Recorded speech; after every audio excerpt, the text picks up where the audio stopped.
Hi everyone, this is Gwen from Gwen the Trash Witch. Welcome to Flip Through Friday. This is a fun open collab where on Fridays, if you will use the hashtag Flip Through Friday and tag me so I can see what you're sharing, you can share anything you want. You can share something you're working on, a work in progress, a completed journal, a magazine that you think our community would be interested in seeing, paper pads, craft books, all kinds of things. So Flip Through Friday is the day that you can share that on. And like I said, please tag me so I can come and see everybody's. And if you use the hashtag, everybody can come and see what you're sharing. So as we get ready for spooky season, I thought I'd share killer plants. So killer plants are Venus flytraps, pitcher plants, and other deadly flora. So my daughter, Frankie, she has a hobby of having these killer plants, these carnivorous plants. So she has quite a few. She propagates them. She orders them online. We've gone to some carnivorous plant shows. So it is really fun. It is the bizarre world of killer plants. This book talks about the carnivorous cast being the snap traps, the bladder trap, the pitfall trap, the flypaper trap, and the rare carnivorous plants that you may never ever find. And then there's varieties underneath there. So this is a really neat book that gives you all kinds of detailed information about these plants. Now this is a book that Frankie really enjoys and learns a lot from. It's interesting to me, and it is a really easy read, but unless you're really into this, because it talks about potting soil, has to have special soil, she can only water with distilled water, so we have a little water distiller in the garage that she makes the water because we don't want to keep buying distilled water and then using all that plastic for the bottle. So she distills her water. But this is a really neat book for that, and it's Molly Williams if you're interested, and this is the growing and caring for these types of plants. So this is a good one. Before I show you the other books, I thought I'd show you a couple plants. So I've been told to be careful. This is a variety of pitcher plant, but this is the trumpet one. And you can see down in there is where the fluid would be, where the insect would go down into here and get stuck and then would provide food for the plant. Isn't that cool? The reason we started this, I think she's on year 6 of doing the carnivorous plants, is because we had mosquitoes and we heard that these plants outside would eat mosquitoes. Well, I'm here to tell you they're not doing a very good job. But these she keeps in her room. Some of the varieties are more rare. She told me this one's name. I can't tell you. But again, the insect would go down and through the tube where there's a sticky substance and then it can't get out, and then the plant absorbs the nutrients. This one is a miniature version of, we've got some really big ones outside where you can actually see the pitcher. And these are my favorite. I just love these. Can you see the little lid on top of the pitcher? And then it opens up and then there's fluid down in there. And again, the insect would get stuck in there. I was flipping through her books so that I could be a little knowledgeable when I was sharing with you. And I told her that probably a lot of you know she was in Malaysia and Borneo this July. And I said, hey, look, this one is in Borneo and it eats bats. She was like, what? So, you know, you learn something every day. This is another fun book called The Savage Garden. It's by Peter Diamato, I believe is how you would pronounce that. And there is the trumpet one that I just showed you, and it looks like she's putting a cricket into there. And I asked Frankie, do you get bugs and put in there? And she says, no, they're good enough to do it on their own. But I wanted to show you this one because we have these also, and these don't have a container or a tube. They're sticky on just their stems. See all these little, I'm sure, well, I know there's a name, but I can't tell you, I'm sorry. But they're sticky, and the bug gets trapped in there. And I have gone out and seen different bugs that are in these, and they're stuck, and they flower. Some of them have the most beautiful, delicate little flowers, and she's got one that does this, puts out this cute little pinkish purple flower. So these are really fun. They don't all make it, and some are very prolific.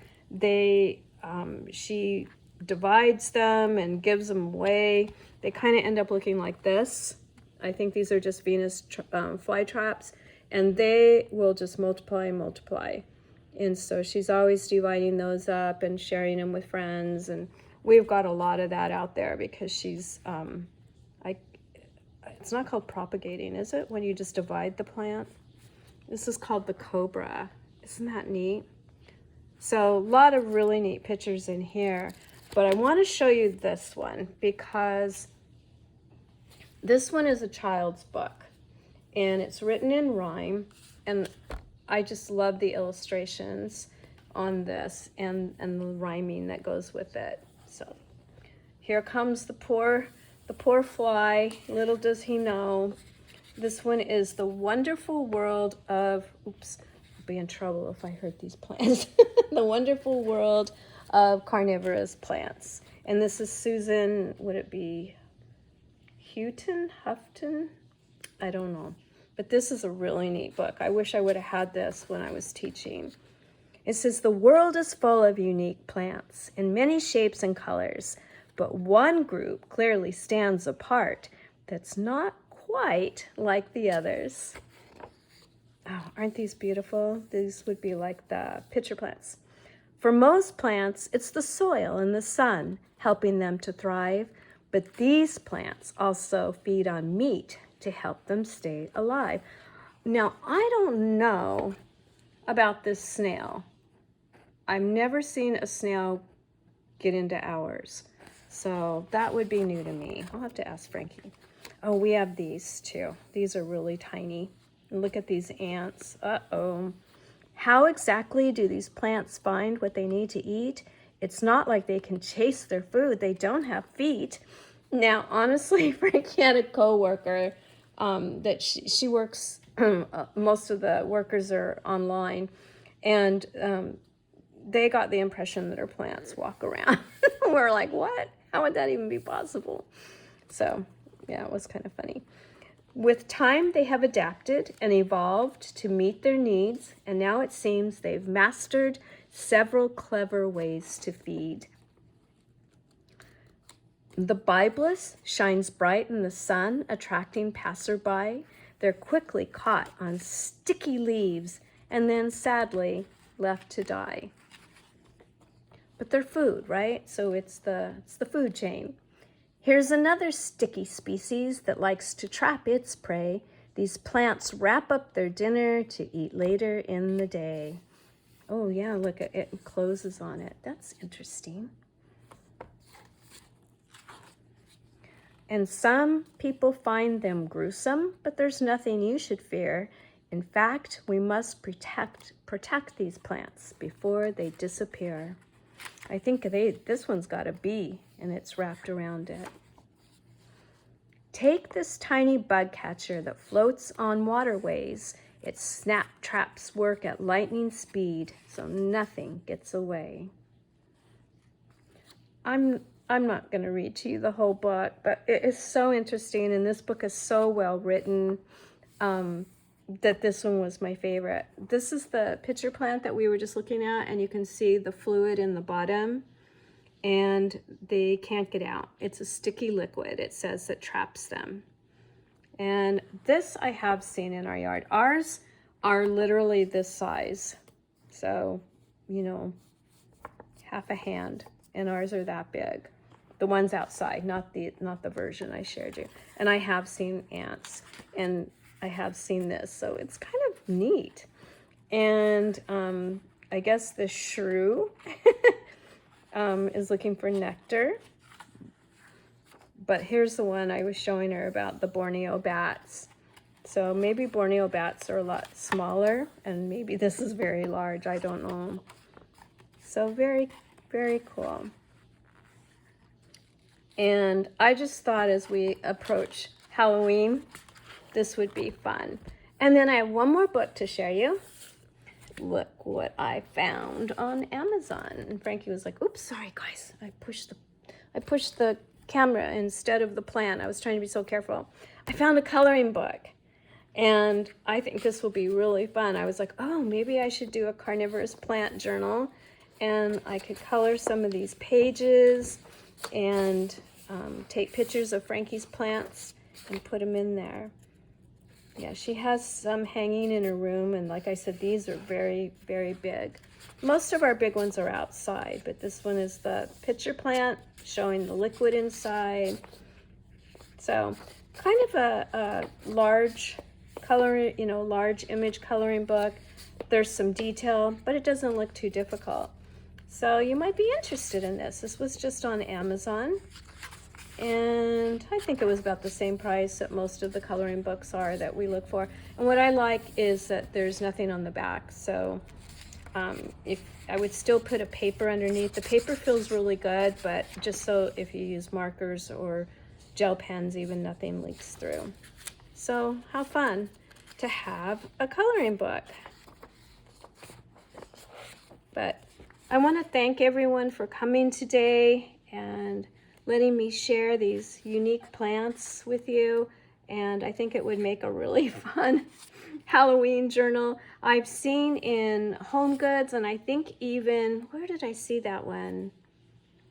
Oh, At Home. They have some Halloween decorations that are carnivorous plants, and then they put the plastic eyeballs in there, and they can make them look kind of spooky. So it is a Halloween decoration I've seen too. Yeah, so this is just called Carnivorous Plants. Is there no author? I don't know. You know how all this new printing stuff is going. It was just printed the day that I ordered it. So yeah, on Amazon if you're interested. And if you want a fun, quick book, maybe if you have kids or you work with children, this would be a fun one to read to them for Halloween.